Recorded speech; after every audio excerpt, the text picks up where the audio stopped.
Welcome to Praxis. I'm Olivia Rousset. I'd like to welcome our audience here in Sydney, those watching on APAC, online or listening on radio, and a special welcome to our audience in Dili. Today's Praxis is being held as a part of Anti-Poverty Week. The aim of the week is to strengthen public understanding of the causes and consequences of poverty, both around the world and in Australia, and to encourage research, discussion and action to address poverty and hardship. Today our panellists will be discussing world poverty in the aftermath of the global financial crisis. On our panel we have Mark Thirlwell, the Director of the International Economy Program at the Lowy Institute, Professor Ross Buckley from the University of New South Wales, and James Cox, World Vision's Policy Manager. The World Bank estimates that in the last 2 years, 100 million more people went hungry as a combined result of the global food, fuel and financial crises. They've also made the 10 Millennium Development Goals less attainable in the next 5 years.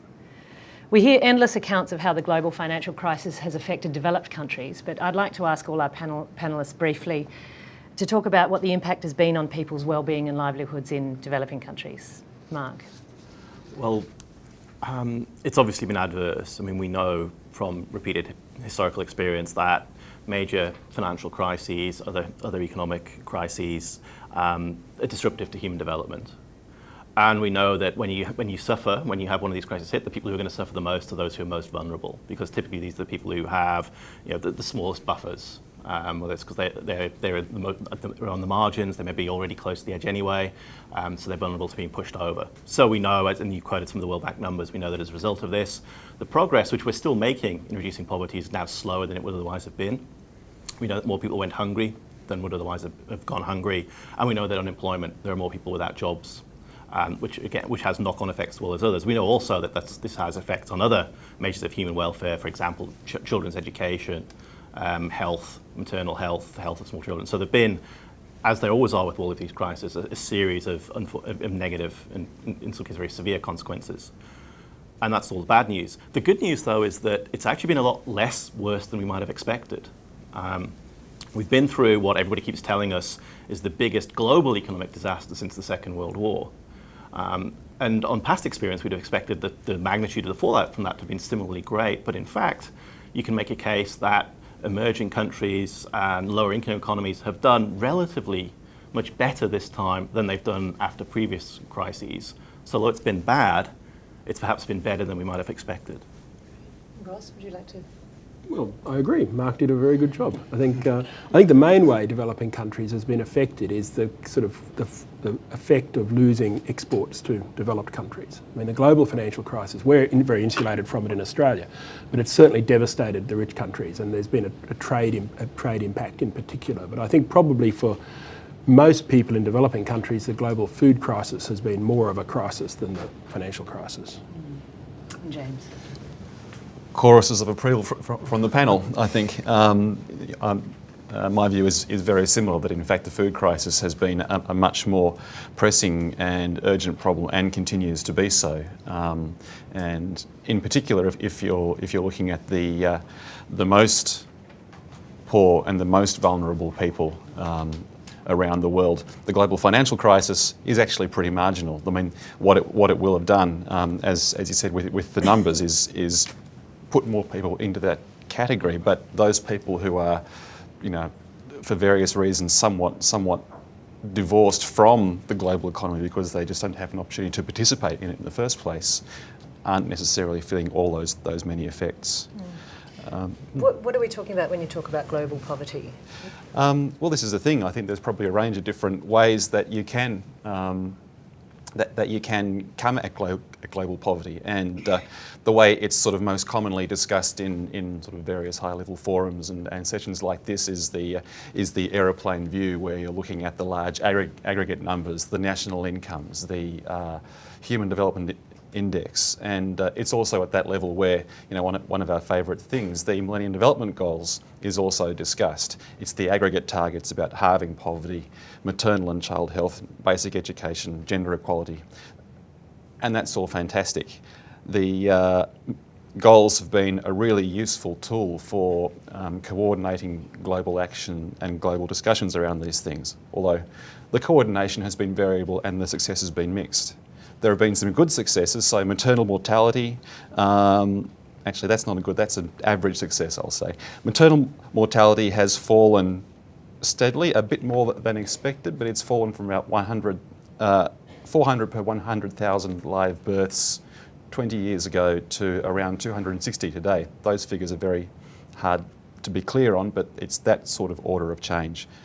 Child mortality, similarly, some remarkable results being achieved there, from more than 10 million a decade ago to about 8.1 million children under 5 dying each year now. Great progress, still a huge problem, and there's a very clear sense that global coordination could achieve more.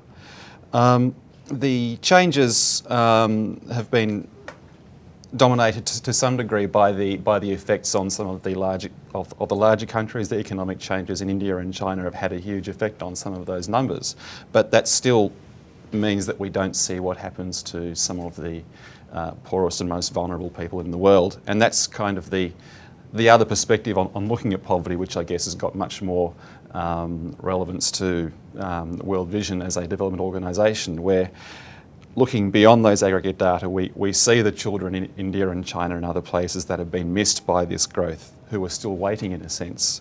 And we also see the detail of the social, the economic, the health factors that limit the opportunities for each new generation in poorer countries. So in Timor-Leste, pregnant women die in childbirth not only because they can't access a clinical midwife, but because they don't even have access to the information and the knowledge about why those services are important to them.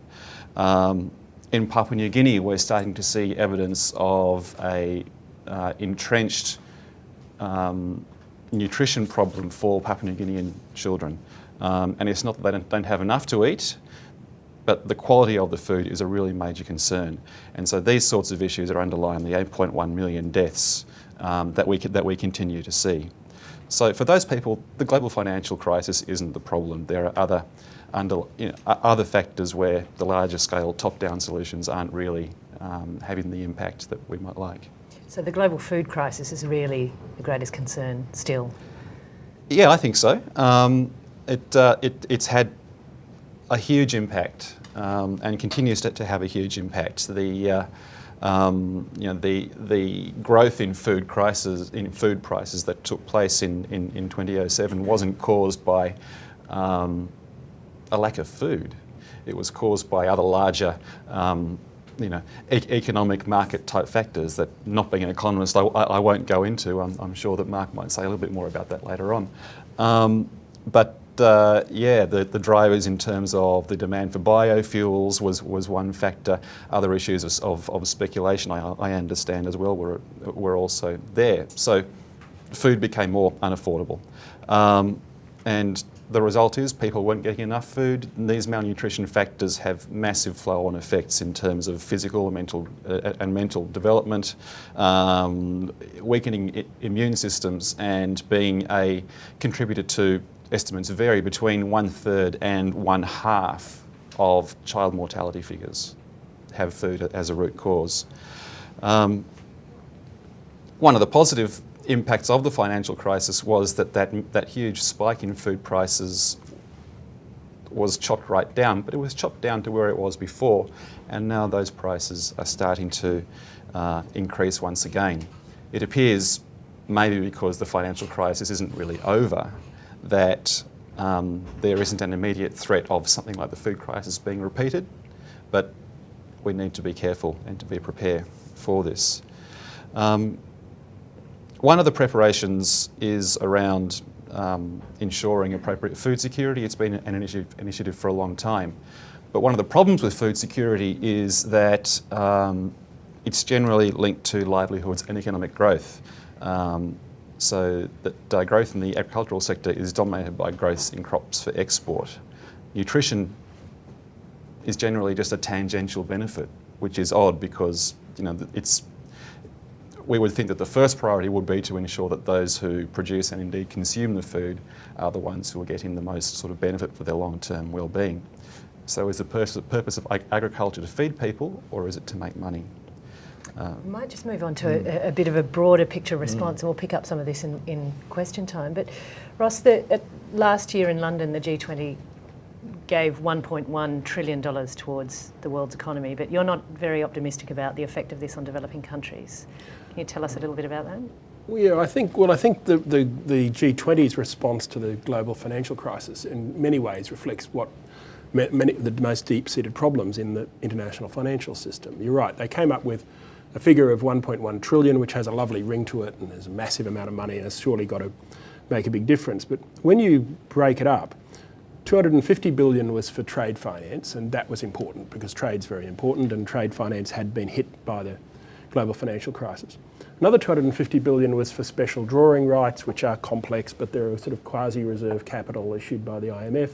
That's a great idea. An increase in SDRs is a great idea if it was available mainly to poor countries, which it's not, because under the IMF rules, countries can only draw on special drawing rights in proportion to their quota or their vote. So the really poor countries in the world only get, 2 or 3% of that. The biggest countries entitled to most of the special drawing rights are the biggest countries, America and Europe. And then $500 billion was just extra credit, normal credit, which is channeled through the IMF. And what history tells us those loans will be used for is that they will be made to country governments who will use them in effect to discharge loans that are to commercial banks. And so what happens is that public sector money that's come from other countries, channeled through the IMF, will be used to pay off bank loans. Then the commercial banks go out of the picture, and then the debtor country owes money to another country, rather than to commercial creditors, which it would have been entitled to default on. It's now owing it to another country, which for all sorts of good reasons it shouldn't default on. And then the last bit at the end, the sort of GST, the last 10%, the 100 billion, was for grants and low interest or no interest loans through the World Bank. So that 100 billion is really, really useful. But the way the media, the G20 comes out with this pronouncement of 1.1 trillion, and it is put to the media as if most of this is to help poor countries. And the truth is, apart from the 100 billion, the poor countries don't get very much benefit from it at all. The major recipients of it, surprise, surprise, are the rich countries. The developed world has been able to use stimulus as a way out or beginning of a way out of the global financial crisis. This avenue isn't open to developing countries who are already in debt or can't stimulate their economies that way. What's the best avenue to help these countries? Well, I think what the countries needed, they didn't need the IMF, they needed Jerry Harvey. What they needed was 2 or 3 years interest-free. He would have worked it out for them. They needed to start having to be given a moratorium where they didn't have to service their foreign debt, and when they could have redirected their own revenues towards, education and health and other domestic priorities. But it's easy for the rich world to say, well, we'll make 500 billion of loans available, because they're official loans, they will always be repaid, and therefore they're effectively cost-free for the rich countries to do that. It costs real money if you say, okay, stop paying us on your official loans for the next 2 years and use the money yourselves. That goes straight to the bottom line. So that's why that's not done. And on a James mentioned some potential positives from this with the cutting of food prices, but what opportunities do you see? Well, one of the good things was the GFC gave us the G20 as the economic coordinating. Before the global financial crisis, it was the G7 nations that served this role. And once the global financial crisis hit, the G7 sort of sat at a table and looked at each other and said, well, this is too big for us. We don't have the Indians, we don't have the Chinese, we don't have the Brazilians. Frankly, we don't have the moral authority to, or the practical authority to be able to solve the problem. So the G20 had always existed as a finance ministers meeting, but it was elevated to be a head of government meeting. And long term, I think that's a really useful change in the architecture, because, you have developing countries, such as Indonesia and South Africa and others on there.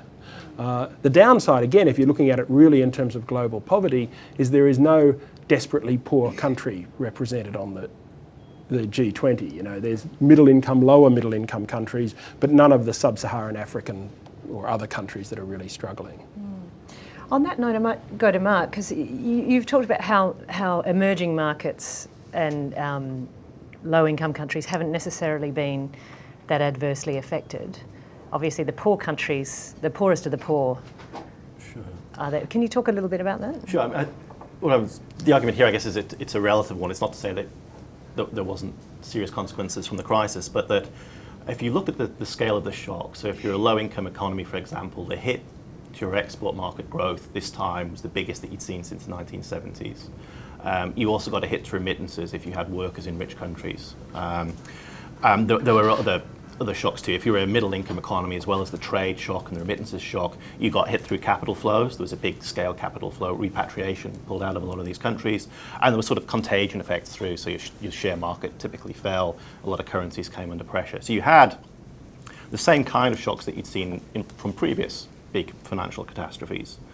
What was striking, I think, was there were two big differences this time. Difference number one was about policies. Typically when we've seen this kind of crisis hit in the past, if you're a middle-income country or a lower-income country, often what your policy response ends up being not what you'd like to do, which is stimulus, but you end up being told, possibly because you're trying to be bailed out by the IMF or somebody similar, that you're cutting your budget, you're actually cutting spending into a recession, or you're tightening interest rates to trying to defend an exchange rate. In other words, you're doing things that, at least in the short term, often have the potential to make things worse rather than better. The other thing we've often seen in the past when these crises hit is social spending. So the spending that's targeted directly at the most vulnerable gets slashed too. There was much less of that this time. In fact, if you looked, particularly in middle income, but even in lower income, the story differs across countries, so I'm drawing big generalizations here, and there are obviously differences. But overall, what we saw happen was that a lot more developing countries were able to do stimulus policies this time. So they did the sort of things that a rich country does when it gets into trouble. They actually increased their budget deficits. They increased government spending. They cut interest rates. So they pulled the stimulus levers the way the rich countries did, in the way that they haven't been able to do in the past, and that helped cushion the downturn on growth. It was also the case in a surprising number of them that social spending didn't get cut, it actually got ramped up. So again, the typical response would seem is this stuff gets squeezed and people suffer badly, but this time around we actually still saw some of that in some cases, depending on how badly the economy in question was hit, but we also saw examples where social safety nets, instead of being pulled out away just when they were most needed, were strengthened. It might have been modestly strengthened in a lot of cases, but they were strengthened, and we saw some targeted spending to the people who were more vulnerable. So to that extent, it was a more positive story than some of these crises in the past. And then, so that's sort of one part of it, the policy story. The other story was kind of the bigger picture growth story. Now, I don't know if you remember, but through particularly 2006, 2007, and into 2008, there was this great theory out there called decoupling. And this was the argument that because starting around about 2000, 2001, we'd seen emerging economies and developing countries open up quite a big growth gap over advanced economies, about 4 or 5 percentage points of growth faster than the rich world was growing. And as that was sustained through the first half of the 2000s, the optimistic story started to be, well, look, there's self-sustaining growth now in the emerging world. So even if something goes badly wrong in the US, and people, certainly into 2007, the US housing bubble was deflating, people were worrying about problems in the rich world, but the optimists were saying, look, we've got decoupling here. The emerging world can keep growing anyway. Now, when Lehman Brothers fails in the final quarter of 2008, the decoupling theory suddenly looks dead. Basically, the whole world economy looks like it marches off a cliff in sync. Trade flows collapse, industrial production collapses, there's capital flight, all of those bad things that we see with every financial crisis.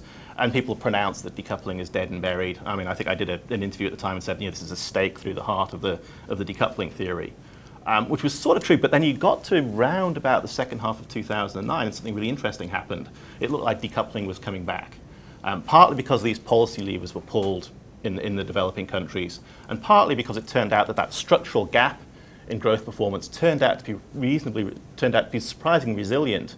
We saw very strong recoveries come back in emerging economies. So after seeing this big steep fall, we saw, and again, this is sort of a bit of history, we had these big debates, we're going to get a V-shaped recovery, a U-shaped recovery, an L-shaped recovery, and the pessimists out there said it's an L, and the sober pessimists, people like me, said, well, we're probably going to get a U that will feel like an L, but that for the rich world.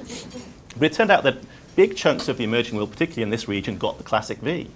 And they got the classic V because it wasn't their crisis, it wasn't their banks that had blown up, and they got the classic V because they did the policy stimulus that you were supposed to do under those circumstances, and because you had a banking system that actually wasn't broken, monetary policy worked, and because they'd actually done the thing that the rich world had told them all to do, which is run conservative fiscal policies and don't have lots of government debt, which the rich world itself had conspicuously failed to do, they actually had a fiscal policy mechanism that worked the way that the textbook said it would. So decoupling kind of came back, and we got, people are now talking about decoupling 2.0 or structural decoupling, because you can never want to admit that you're wrong about the theory, so you recast the theory and have a new version.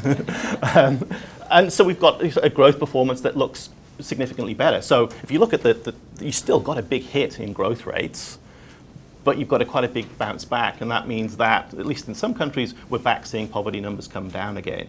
They're not going to come down as much as they would have done if we hadn't had the crisis, but as I say, in relative terms, it's a better story than we might have expected before we went into this, and it's certainly a better story than we would have expected if we looked at past crises and saw what they had done to developing country prospects. Can I ask Mark there, the developing countries that pulled these stimulus policy levers, were they partly able to do that because it wasn't their crisis primarily, so the IMF wasn't in there telling them how to respond? I mean, certainly there's a strong difference between 97, 98, where when it was their crisis and the IMF was telling them cut budget, this was the typical IMF policy advice. This time they were able to ignore any. I mean, the advice wasn't really being directed at them. It was also because I think one of the difference was, particularly in East Asia, countries learned the lessons from 97, 98. And some of those lessons were, well, you don't actually want to rely on an IMF program. It makes much more sense if you have large stocks of your own foreign exchange reserves, so you can hold those in place. You don't necessarily want to run large current account deficits. Economic theory might tell you as a developing country it's really good to import lots of capital from abroad. Practical policy experience suggests that you are then vulnerable to sudden stops and capital flow reversals, so maybe it actually makes sense for you to run current account surpluses. Basically we're talking about a China model here, lots of foreign exchange reserves, a current account surplus. So you have some inbuilt shock absorbers in place. It's striking that if you think about parts of the developing world that suffered the most out of this crisis, parts of Eastern Europe and the former Soviet Union, they're all the countries that didn't learn the East Asian financial crisis lesson. These are the countries that ran large current account deficits, that had overvalued exchange rate and did lots of foreign currency borrowing. And they've had an experience which is at least similar to 97, 98. So part of it was lessons learned. What about the poorest of the poor countries? Have they just had nothing to lose? Is that, or the least to lose, so they're able to just sort of maintain? I think there's I guess there's ons and offs on that one. I mean, the positive part of it, if you like, was that if your global linkages are smaller, so you're less exposed to trade and you're less exposed to finance, then if you get hit by a global crisis, the fallout is smaller from you. So to that extent, some of these countries were less buffeted by this than, say, a middle-income economy, which was much more exposed through the financial and trade channels. The other side of this, of course, is that often if you're under those circumstances, the buffers that you have are much smaller too. So your ability maybe to pull some of those policy levers to offset the negative shocks tends to be smaller. You maybe are more reliant on things like remittance flows or a narrow set of export earnings. So if they get hit, you actually suffer more than if you've got a more diversified base. So I think there were ons and offs. To some extent, some countries did better than we'd expected out of this. Others did worse. I mean, it's kind of interesting if you look at sub-Saharan Africa, which is often pegged as the region most vulnerable. It's the one where, with the exception of some specific economies, where the MDG goals are furthest from being achieved. It actually didn't do, as badly out of this crisis as some people had expected. Some countries did do, but as overall, the growth hit was not quite as big as expected, and the bounce back has been somewhat better than people had hoped for. One of the other interesting features, the numbers I was quoting about some of those core Millennium Goal statistics, the trends have continued. Maybe the effects haven't yet been felt, but those sort of most marginal people do seem to have been insulated in these ways. And that's a sort of a good piece of long-term social investment, we can hope. What if there's a W? What if there is another dip in the recession? Will there be a greater impact on these countries, or do you think the resilience will hold out? I think life gets harder again. One of the things that all those stimulus policies have been able to do is to tide people through the first shock and bounce it back. If you get hit by a second shock, then that gets harder. Well, but and also I think there's no political scope in America for American people to agree with Congress voting another huge bundle of stimulus. The American people are just not going to swallow that, and they're just they're disgusted with how much money has been pumped into Wall Street already. So if we get another dip, the policy scope for action in the West is very much more constrained than it was 2 years ago. You know, it's We also, and I strongly agree with Ross, that one of the big positives that came out of the crisis was the G20, but slightly worryingly, if you read the newspapers at the moment, the common theme, and I think it's somewhat overdone, but the common theme is that the G20 is now past its high point, and its ability to coordinate or agree on anything is being degraded, in part because we have this big conflict between two of the most powerful players, the US and China, over what Chinese exchange rate policy should be on the one hand, and increasingly developing countries now are worrying about what so-called QE2, quantitative easing, a second round out of the US is going to mean for them in terms of more capital being pumped into theirs. So you're starting to see some, it's in a sense, it's an inevitable consequence, I think, of a shift from what was just this closed little rich countries club to one that's more diverse, more heterogeneous, but that tends to mean that you run the risk of having bigger fault lines or bigger and more fundamental disagreements over policy, and we seem to be lining one of those up. So the great, degree of cooperation we saw in the initial G20 meetings to try, when all the countries felt, well, if we don't hang together, we're going to hang separately, basically, that seems to have ebbed away quite a bit. I might open it up to questions at this point. We've got a question from Abraham Joseph, who's the Senior Socioeconomic Advisor for the United Nations Integrated Mission in Timor-Leste. He's asking, how has the global financial crisis impacted the G7, particularly in relation to poverty reduction programs? He's interested in knowing what kind of policy measures should Timor-Leste be looking at for the medium term. Ross, do you want to take that first? Does he mean the impact on the populations in the G7 countries? Yeah, okay. Well, on that one, I think, Australia has been incredibly blessed, but the balance sheets of most developed countries, rich countries, are a mess today. The debt ratios of all of the G7 countries are, at historic highs, and I think, the capacity, all of those countries are cutting social welfare programs, they're all cutting, social support programs, and, I think that's one of the things that's happened in response to the GFC is that most countries, not Australia or Canada, but most others are imposing levies on their banking sectors to try and claw back some of the cost of both bailing out the banks and stimulating their economies. But the levies are very modest, and it's going to take a long time for them to restore their balance sheets to the position they were in 3 years ago. So a lot of the rich countries are doing it very, very tough. Would either of you like to add anything to that? All right. Mark? One thing that's been interesting to watch is the assumption beforehand that one of the big casualties of this would be aid budgets, because that not every, but a large proportion of the world's richest economies were facing these big balance sheet problems. Increasingly we've seen this great transfer in risk that normally, if you rating agencies for what they're worth nowadays, but anyway, would normally look at countries' debt profiles and rate them whether they're investment grade or not accordingly, looking at debt to GDP ratios and budget deficit ratios. And what the striking thing that's happened is that rich countries now have debt profiles that look like poor countries' debt profiles used to look like, and they've sort of switched round, so the risk ratios all look much worse for the rich world. Consequently, an awful lot of them are thinking about fiscal retrenchment. It's been sort of encouraging that, at least in some cases, actually the aid budget's been one of the things that has been ring-fenced and held back from what in other cases have been quite dramatic slash and burn exercises. So that's kind of maybe a slightly upbeat story. That's been a very welcome development, obviously. One of the worries that we have going ahead is that there may be some erosion of what's actually sort of counted as aid from the inside, as there may be some other imperatives, whether financial or environmental or whatever, that are sort of eating away at the content of what should be more sort of specifically directed towards various forms of poverty reduction and economic development. Any other questions?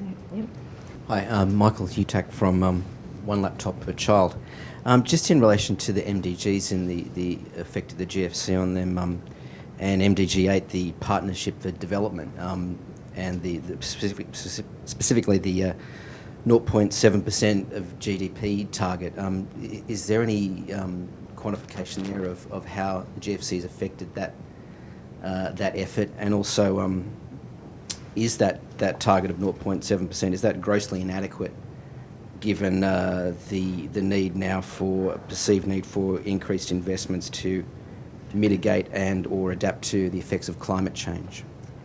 Yeah, I'll have first crack. I mean, we've sort of addressed some of this just now, with the sense that some countries, notably Australia and the UK, have been sort of protecting their commitments. You know, the UK wants to legislate 0.7, which is marvellous. The Scandinavian countries are maintaining their leadership in this area. Australia is sticking to 0.5, which is a good start. The coalition has given some indication of further increases being possible. I think your question about 0.7 is a good one, because the world is not the same as it was 40 years ago when the 0.7 target was created. And with the coming end of the Millennium Development Goals, or the culmination in 2015, those problems will continue. The climate change is a genuine factor in development as well. You know, I think we need to do some serious thinking collectively as to what realistic targets, given the challenges that we face, and to perhaps redefine that challenge. It'll take a while to work through. Yeah, I think I think the 0.7 target is, I'm not an expert on this, but it's probably sufficient for what it was designed for, but it absolutely wasn't designed to address climate change adaptation, which is a hugely expensive exercise. I think if we were really serious about this, we'd be looking at different things. You know, if I was hopeful out of the global financial crisis, we might get a financial transactions tax on wholesale capital markets transactions, which would have all sorts of benefits for the markets themselves. I really believe it'd help financial markets work more accurately. And I think one of the situations we've got to in the West, and I read a few months ago, even the International Monetary Fund is saying this, we've allowed financial sectors to get too big. You know, the IMF produced something in April or May that said the financial sector represents too much of the UK economy, too much of the US economy, for the good of those countries. And one of the reasons is that financial sectors are relatively undertaxed compared to a lot of other things. So, you know, a really small tax, say 5/100th of 1%, would generate $400 to $500 billion a year. And in one fell swoop, you've got enough money to repair the balance sheets of the rich countries, you've got enough money to handle the Millennium Development Goals, and you've got enough money for climate change adaptation. That's a financial transactions tax. That's a financial transactions tax. You know, from 5/100ths of 1%, or even, you know, 2/100ths of 1%. You know, you'll still get, you'll still get a waterfall of money. And it's one of those odd taxes that probably doesn't make anything worse, you know, unless you work for Goldman Sachs. Mark, anything you want to add? No. No, okay. And we've got a question over here. Yeah, thanks. I'm Doug Porter. I work with the World Bank in the Sydney office. I'm glad with Ross's last remark. In fact, my question was about that. I think it's been it's a misdirection of the discussion to focus it around compensating measures through the size or direction of aid budgets. In fact, it's an international financial system that is broken and it needs regulatory measures through tax and non-tax arrangements. Of course, another part that was not being discussed so much before the financial crisis hit, but perhaps has been exacerbated or heightened by it and by the responses to it, is the whole question of poverty and inequality. Whilst you were getting across the East Asia Pacific region, all boats lifting higher through fairly rapid rates of growth, you were getting, even in the best performing circumstances, widening inequalities on asset and income and so on. And again, the aid discussion around MDGs and whatnot ignores that aspect of it. We know from experience of OECD countries is that inequalities are the most important predictors of health, welfare, conflict, violence within the community. And I think, particularly in Melanesian countries where the boom prior to the crisis led to these commodity or resource enclave type projects, it's the same sort of experience. I'd like to hear people comment on the currency appreciation that's occurring in East Asia Pacific, likewise the flows of hot money, and how they too exacerbate, if you like, the response to the crisis, exacerbates the consequence of the crisis for inequalities. Ross, do you want to talk? Yeah, I'll have a first go. Maybe Mark can jump in. I think you're exactly right that a lot of the problems are in the financial system and how the financial system has changed. And I think one of the things most people don't realise is how profoundly the world has changed in terms of the globalisation of finance in the last 40 years. If you go back, say, 35 years, most money moved around the globe to pay for things. Most money moved to pay for trade in goods. These days, probably 2% of the money that moves around the world moves to pay for things. So trade in goods is no longer very relevant at all compared to portfolio capital flows. And in a sense, the perfect product to benefit from globalisation was money. Right? It moves at the stroke of a keyboard on a computer. It moves in response to information that comes in on a computer. So it's the most globalised of products, and that has led to this incredible growth in financial sectors. And we just, as a planet, haven't managed that well. I mean, I think there's a strong. That's the sort of moral argument, saying if we're going to allow financial sectors to grow to this size because they are benefiting from globalisation, then they have a moral obligation to put something back into the global economy in a substantial way. I think you're right to highlight capital inflows and exchange rate pressures, or if you don't let your exchange rate go up, internal overheating is kind of the key, or a key policy challenge going forward. I mean, it seems very clear, partly as a consequence of that structural shift in growth performance. You'd expect a portfolio reallocation, if you like. You'd expect more money to be invested in emerging economies than in developed. So you're going to have this shift. On top of that structural shift, where you've got money going from where you now got low growth to where you've got higher growth, you've got all these cyclical drivers too. The fact that you've got low or zero policy rates in the developed world, and in large chunks of the emerging world, you've got pressure to tighten policy rates because you're worried about overheating. So you've got that, and then on top of this, as I said, you've got this, probably another round of quantitative easing, QE2, coming down the tracks. So as a result of all of that, seeing money being pushed into emerging markets. Now, to some extent, you kind of want to see that. To some extent, I mean, we've had this sort of perverse system of the world where the world's poorest countries have been taking capital and giving it to the rich world to fritter away on speculation in houses. I mean, that makes no sense. You expect the flows to go the other way. That would be sensible.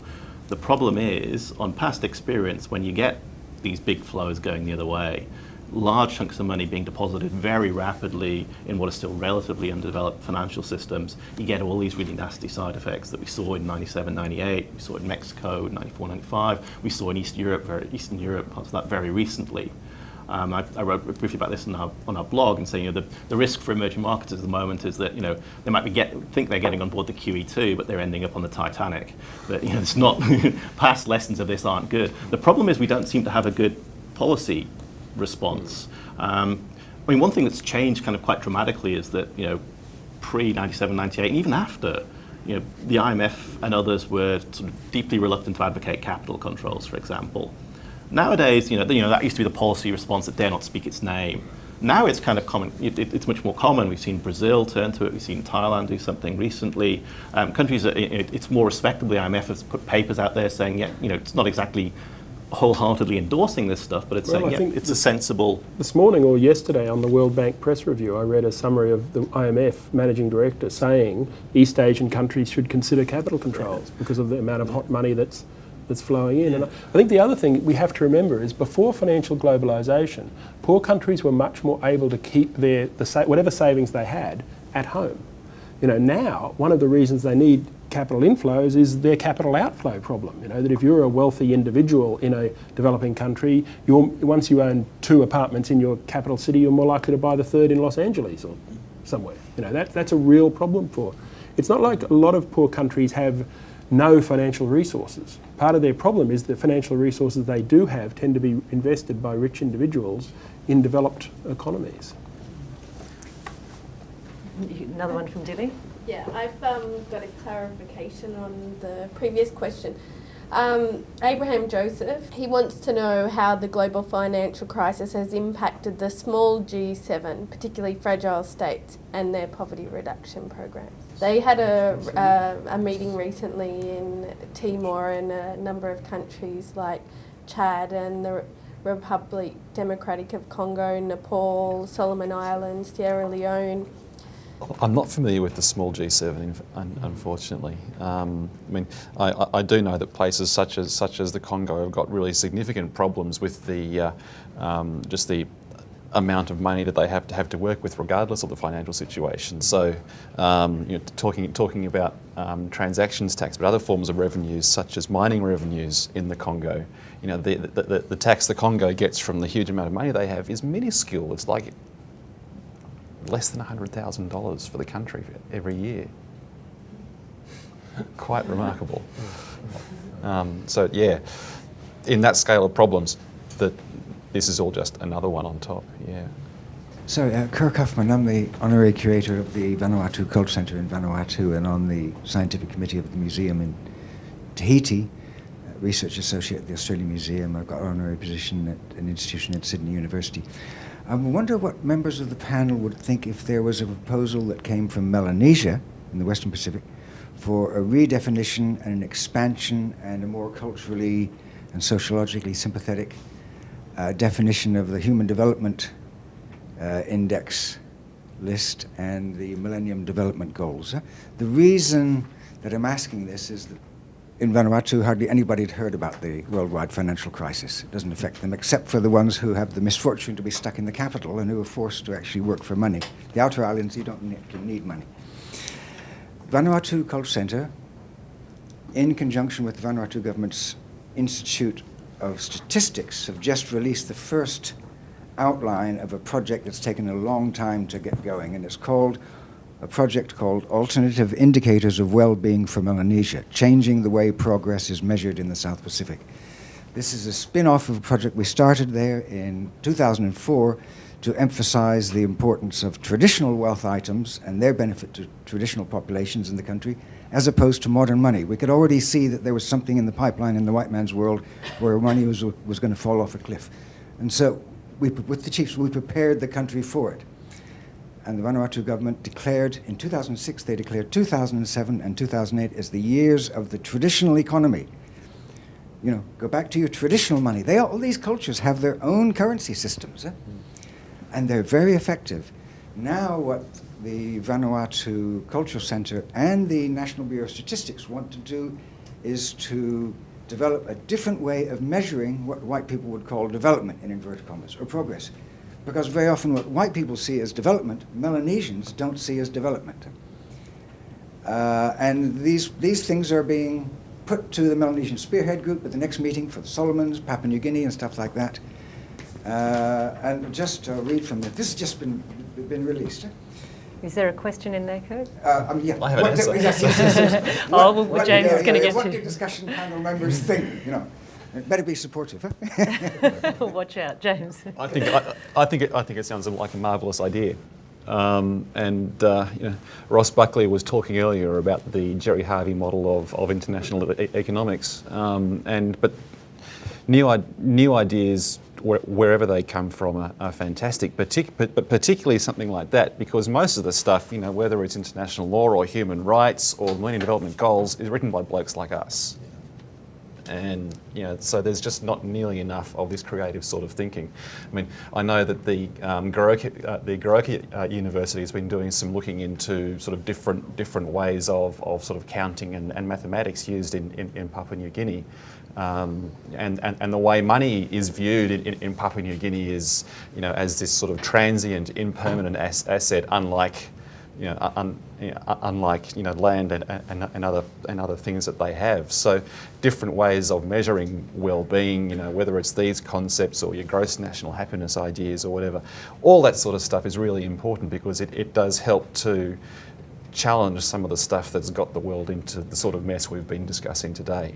And I know Joe Stiglitz was chairing a commission last year formed by Nicolas Sarkozy, the French president, addressing exactly this issue of what do we measure and how powerful it is what we measure. And so in Australia we're obsessed with GDP, but of course, if you employ somebody to look after your child, that's in addition to GDP. If the mother or father looks after the child, that's not in addition to GDP. So what you measure is incredibly important, I think, absolutely. Sorry, Mark. I was sorry. Boring agreement, because I was going to agree that we have all these issues, and they're sort of long-standing ones about whether we actually measure things properly. I mean, how you measure non-renewable resources, how you take into account pollution. There's a whole factor of all these things. The one thing I will say to maybe inject a slight degree of controversy into this is that at heart, though, I'm still a a believer in old-fashioned growth. So at bottom, while I'm happy to accept it's not a sufficient condition, I tend to believe that it's a necessary condition for doing all sorts of the things that we want to achieve when we think about development. You can't help yourself because you are an economist. Exactly, I agree. But I just felt I had to say I'm contractually obliged to do that. Otherwise the profession would strip me from my... Well, is there, you talked about opportunities, missed opportunities of financial transaction tax. Is there sort of a wish list or radical ideas that you think would be great to come out of this or that haven't been missed?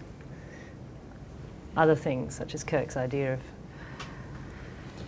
Well, I mean, my wish list would certainly be, more taxes on financial sectors. So they made and particularly on some aspects of financial sectors like hedge funds and, other things that are very lightly taxed at the moment. And the G20 is doing some work towards that, but not very much. And, we could have our financial sectors making a much bigger contribution to our well-being than we have. And that's a domestic issue in Australia, even right around the world. The Australia Institute released a report about a month ago, and basically $3 of every $100 of Australian GDP ends up as profits in one of the big four banks. So it's almost like the big four banks have become an alternate taxing entity to the Australian government. James? Yeah, there's quite a lot of noise in development discussions around the world at the moment around social protection. This encompasses a whole range of different types of initiative which are designed to, one, sort of guard the most vulnerable people against the risks that they face, but also give them the opportunities to step ahead, which in some ways is fairly familiar stuff. There's microcredit stuff in there, there's cash transfers, all these sorts of things in here. But the big difference, and I think this comes back to your question about looking at things from a different point of view, is that the major index of whether this material is working or not is whether the most vulnerable people, women, children, young girls, are being protected and are being given the opportunities. And it's got the immediate sort of social benefit, but there's also the to keep the economist happy, there's the longer term pragmatic benefit that it cuts down on sort of other social costs. It creates stronger human capital in the longer term and all those sorts of things there. So framing those things are, in this social protection argument, I think is quite an interesting newer way that some of these issues are being talked about.